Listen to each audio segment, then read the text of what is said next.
है कि लोग घर से जब निकलते थे बाजार के ओर तो हाथ में झोला लेके निकलते थे। और आज के समय में लोग मोबाइल लेके निकलते हैं, ना कि झोला लेके। तो उससे क्या है कि हम दुकानदार को पन्नी देना पड़ता है, सब्जी वाले को पन्नी देना पड़ता है, तो वो घर में जाके फिर फेंकाता है रोड पे, नाले में, खेत में। तो उससे पोल्यूशन है उसका।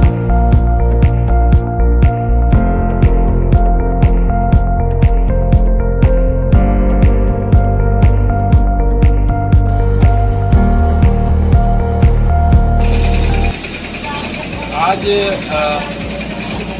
अंतर्राष्ट्रीय प्लास्टिक विमुक्ति दिवस है। इसमें जवाहर नवोदय विद्यालय अररिया के बच्चों ने इको फ्रेंडली पेपर बैग अपने हाथों से बनाया है और हम अररिया आरएस मार्केट में आकर के लोगों को यह बताने का प्रयास कर रहे हैं कि आज प्लास्टिक हमारे लिए संकट है। प्लास्टिक का प्रयोग न करें, बल्कि उसकी जगह पे कपड़े के थैले का या इको फ्रेंडली पेपर बैग का इस्तेमाल करें, क्योंकि हमारे लिए प्रदूषण बड़ी समस्या बनती जा रही है। हमारे साथ निखिल गुप्ता जी हैं। ये जो प्रयास है बहुत सार्थक और बहुत दूरगामी प्रयास है। ये बताएंगे आज के विशेष बारे में। एक टाइम था कि लोग घर से जब निकलते थे बाजार के ओर तो हाथ में झोला लेके निकलते थे। और आज के समय में लोग मोबाइल लेके निकलते हैं, ना कि झोला लेके।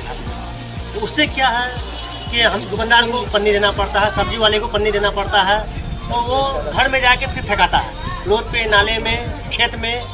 उससे पोल्यूशन फैलता है, उसका दुरुपयोग कम हो। ज़रूरी है आज के डेट में एनवायरनमेंट को बहुत अच्छा रखें कि आने वाली ज़िंदगी के लिए, हमारी ज़िंदगी के लिए, आने वाली जनरेशन के लिए कल का दिन बहुत ही बेहतर हो। उसके लिए ज़रूरी है कि प्लास्टिक बैग को हम अपने तौर पर बैन करें और पूरे वातावरण को स्वच्छ रखने के लिए और गंदगी को रोकने के लिए, नाला जाम की समस्या को रोकने के लिए और तमाम तरह के जो प्रदूषण हो रहे हैं प्लास्टिक बैग से, उसको ख़त्म करने के लिए पेपर बैग का इस्तेमाल करें।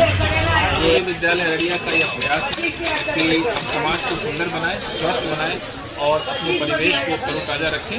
इसके लिए एक छोटा सा प्रयास एक मुहिम के तौर पर की जा रही है अंतर्राष्ट्रीय प्लास्टिक मुक्ति दिवस के अवसर पे। मैं राजेश कुमार, जवाहर नवोदय विद्यालय अररिया, कला शिक्षक। धन्यवाद।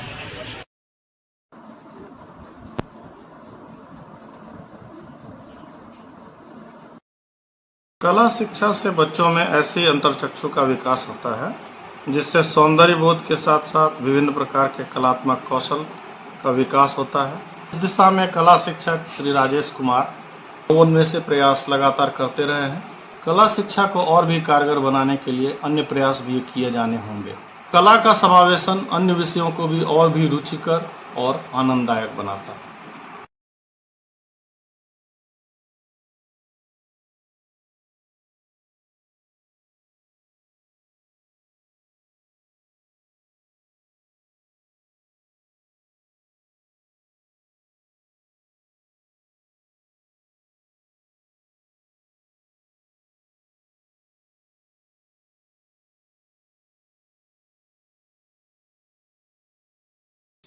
पर्यावरण में बढ़ते हुए प्रदूषण को देखते हुए आज हम लोगों ने इको फ्रेंडली पेपर बैग बनाया है।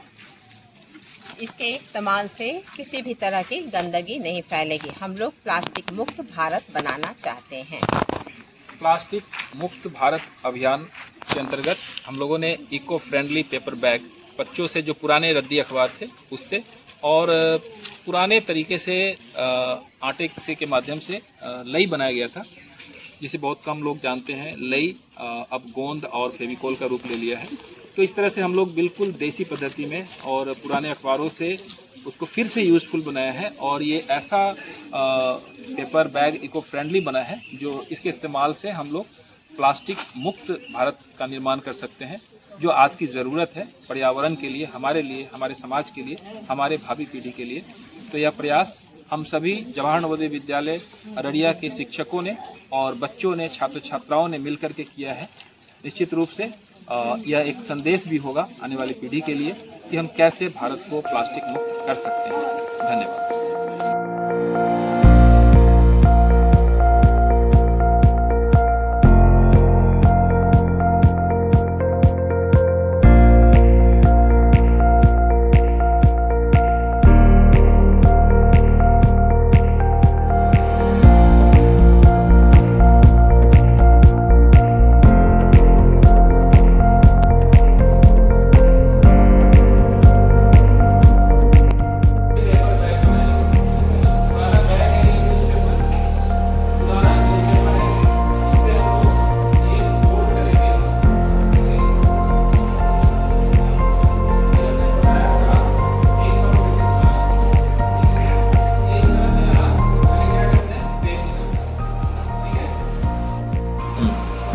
पर्यावरण मानव जीवन के लिए प्राणवायु का काम करता है। इसको संरक्षित और सुरक्षित करना हम लोगों का मौलिक कर्तव्य है। इस दिशा में जवाहर नवोदय विद्यालय अररिया के छात्र छात्राओं ने सराहनीय प्रयास किया है। पर्यावरण को प्लास्टिक मुक्त बनाने के लिए उन्होंने रद्दी पेपर से पेपर बैग बनाया और उसको जाकर के समाज में वितरित किया, दुकानदार को वितरित किया। बच्चों ने वहाँ पर में ये संदेश दिया कि हम पर्यावरण को कैसे सुरक्षित और संरक्षित रख सकते हैं और ऐसे का उपयोग करें जो कि बायोडिग्रेडेबल और ये प्लास्टिक मुक्त हो जाए। इस दिशा में उन बच्चों का सराहनीय प्रयास रहा है। हम अपेक्षा करते हैं बच्चे भविष्य में इससे काम करेंगे पर्यावरण को संरक्षित और सुरक्षित रखने के लिए।